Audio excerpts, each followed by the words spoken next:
Bien, y estamos de vuelta en Punto Económico. Estamos con la presidenta de la Sociedad Nacional de Minería, Petróleo y Energía, Eva Arias de Sologuren. Estábamos conversando sobre, varios temas, el canon, los conflictos sociales y la relación con las comunidades. Y vamos a volver sobre el primer punto primero. En el tema del canon, ¿qué se puede hacer para tratar de... porque de nuevo, ¿no? En el tema de las tareas pendientes, cuando estábamos en la época de la bonanza, y parece que nadie pensó que esto se iba a acabar en algún momento, a nadie se le ocurrió crear un fondo de estabilización del canon. ¿Por qué siempre nos pasa eso, por cierto? Pero bueno, ya será parte de la respuesta. ¿Qué podemos hacer ahora? Porque un fondo de estabilización, ¿cómo se crea a estas alturas cuando los precios ya están en bajada? Bueno, es que los precios van a volver a subir. Pero en un par de años. Un par de años. Ok, entonces... Eso es lo que dicen los expertos, ¿no? Puede ser antes, puede ser algo después, pero los expertos dicen que esta parte baja del ciclo va a durar un par de años. A mí no me parece mala idea la del Fondo de Estabilización. Es más, lo usual es que las regiones no terminen consumiendo todo el canon que tienen y se va quedando. Entonces, me parece que eso es una muy buena idea.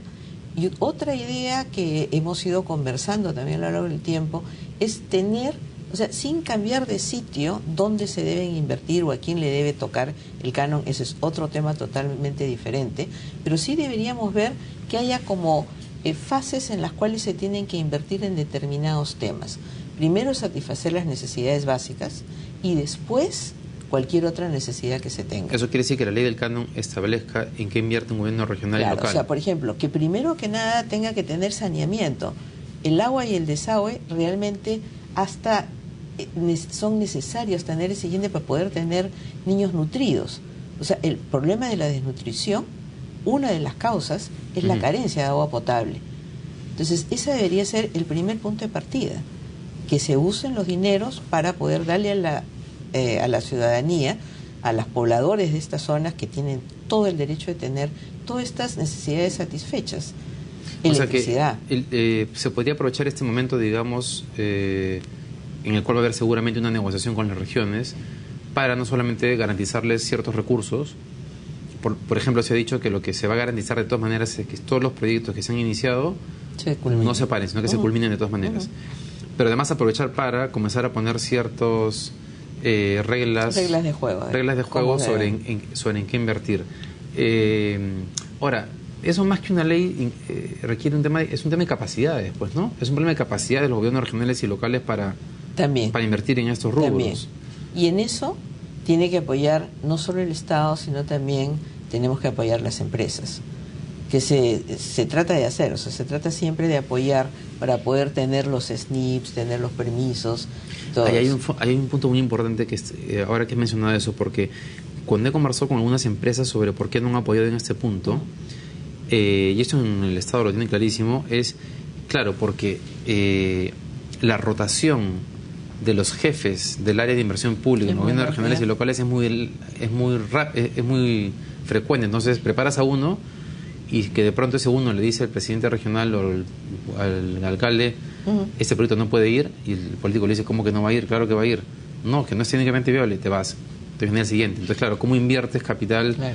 Entonces, que habría que de repente ligar el fondo de estabilización a la permanencia de un funcionario público encargado del área de inversión pública en la entidad. Yo creo que si lo pones... que tienes que pasar de satisfacer una necesidad para poder hacer un siguiente tipo de inversión, tienes un buen avance.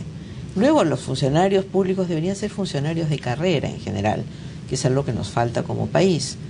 Y si ya tú tienes delimitado a dónde tienen que ir los recursos, hay que apoyar de alguna forma en capacitación. Es bien difícil, como dices tú, porque igual pasa en el magisterio, o sea, tú apoyas capacitando maestros en las zonas rurales, y la rotación también es muy alta, pero no hay forma de dejar de hacerlo. Entonces son cosas que tenemos que seguir haciendo, y esto implica un trabajo muy cercano muchas veces entre la empresa y la autoridad local o regional directamente.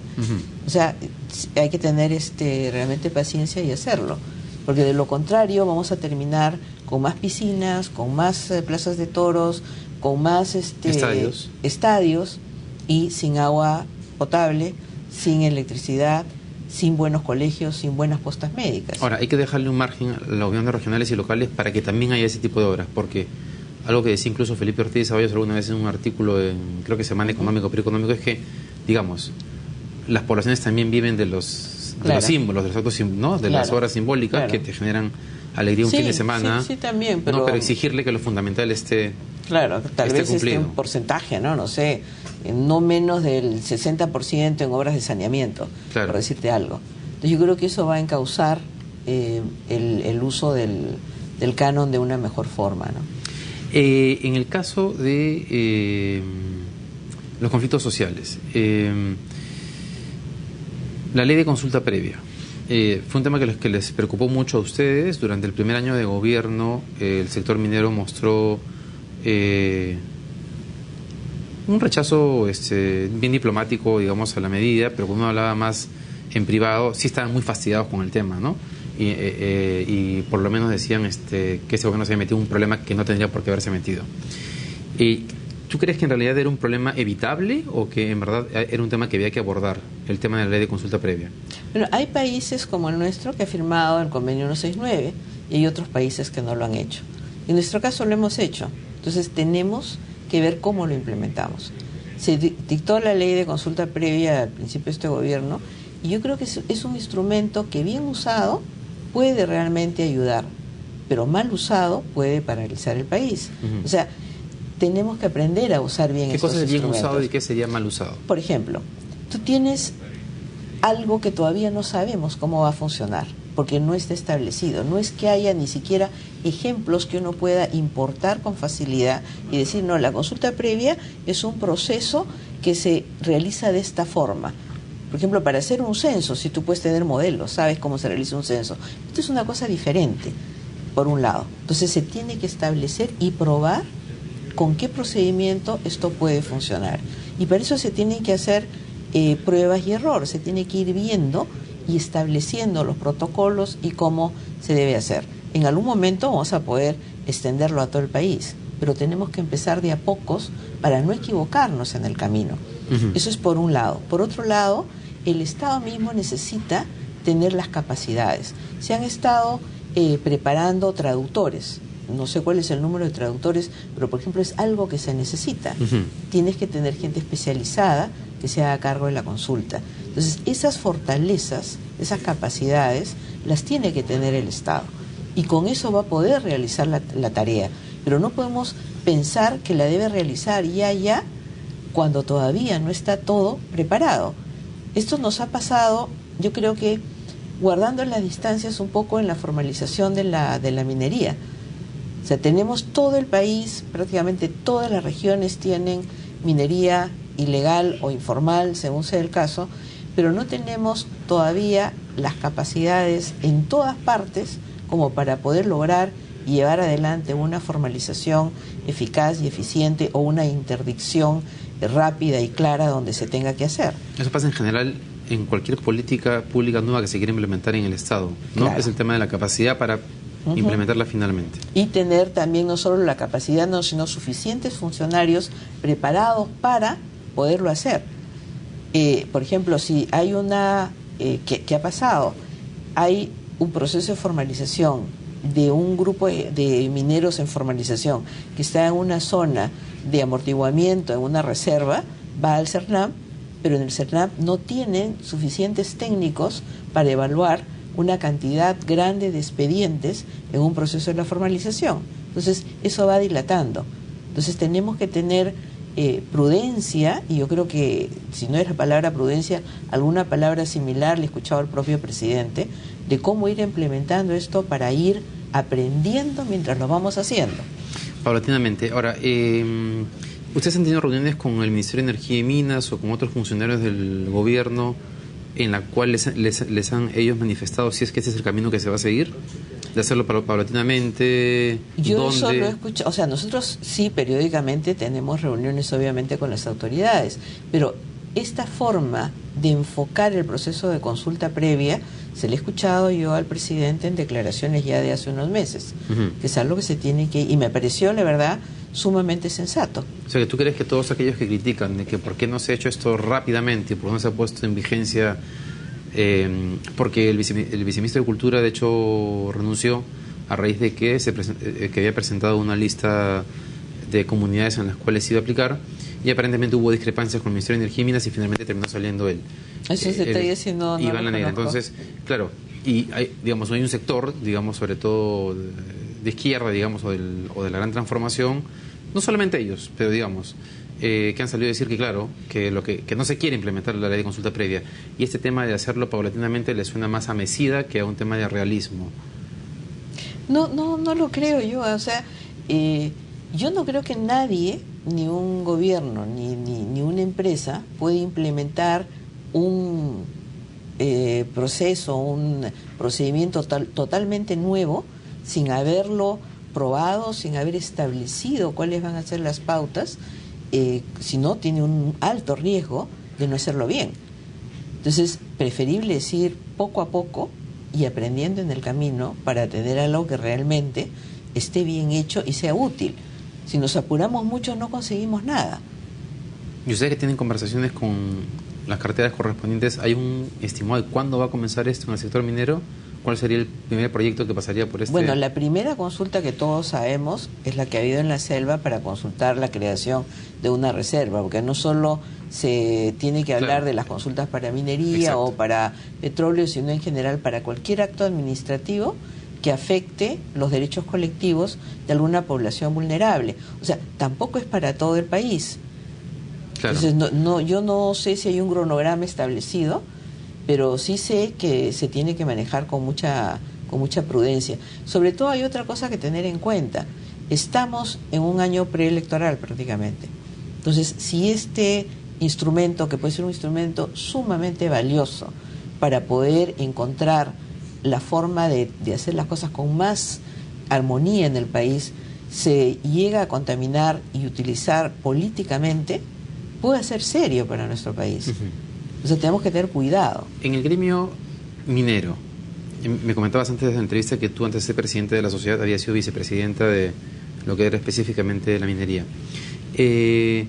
Uno podría afirmar que en este momento hay consenso sobre la necesidad de la ley de consulta previa, sobre las formas de abordar los conflictos sociales y que de alguna manera la perspectiva de los mineros ha ido evolucionando con el correr del tiempo, o hay discrepancias. Porque te lo comento, algún representante de una minera transnacional me decía que uno ve ciertas discrepancias entre la visión de los mineros peruanos y los extranjeros, como que los extranjeros tienen curiosamente más claro la importancia del tema de la ley de consulta previa, de la relación con las comunidades, que los empresarios mineros peruanos.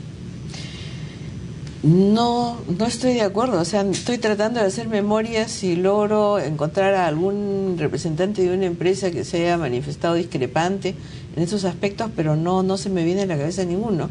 O sea, y yo soy peruana y he crecido y he estado vinculada a la minería de toda mi vida. Mi padre fue minero, mi abuelo fue minero, entonces hay una tradición minera en mi familia.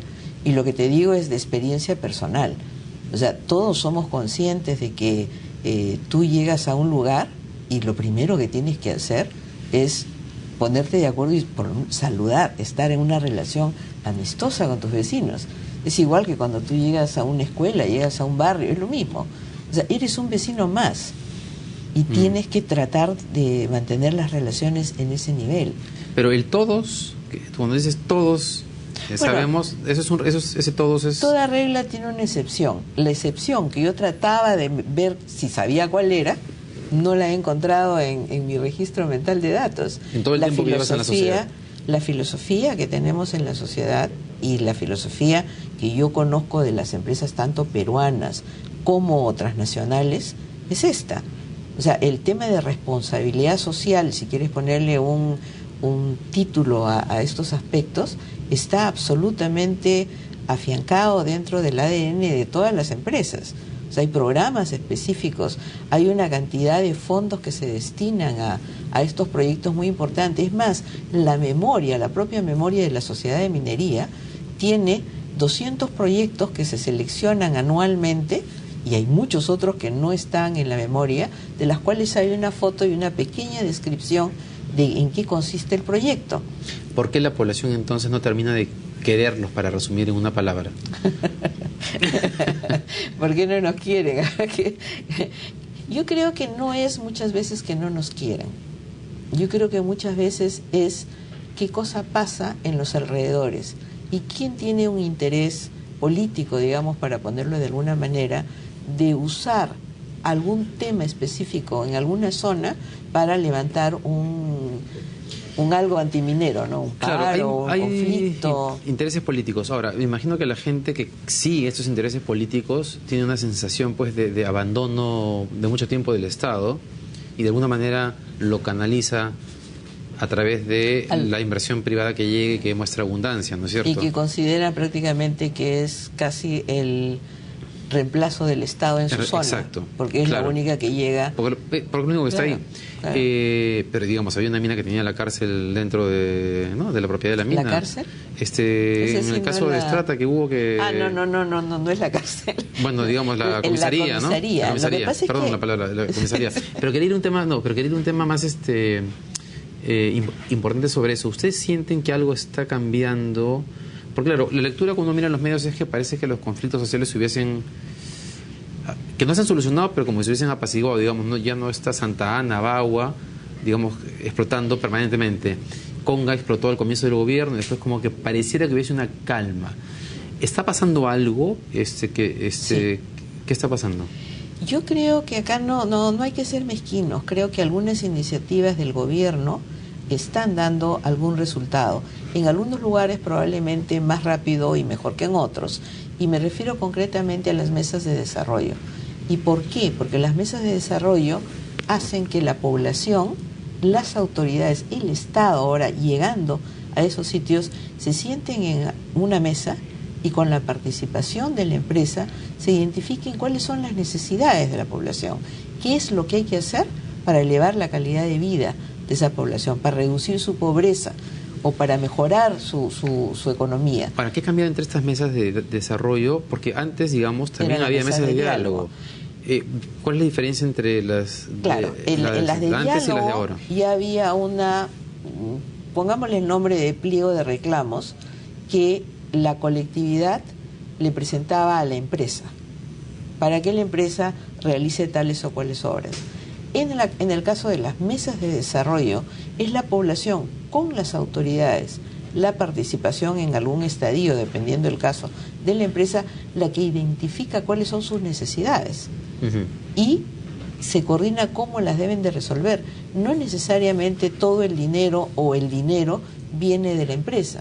A veces se encuentran mecanismos creativos, como por ejemplo, yo sé que esta mina está o va a entrar en producción y puedo adelantar parte del canon que voy a recibir en, 2, 3 años, para que se puedan iniciar estas obras en beneficio de la población. Entonces, es cuestión de encontrar formas creativas para que el Estado cumpla su rol, un rol que no debe suplir la empresa.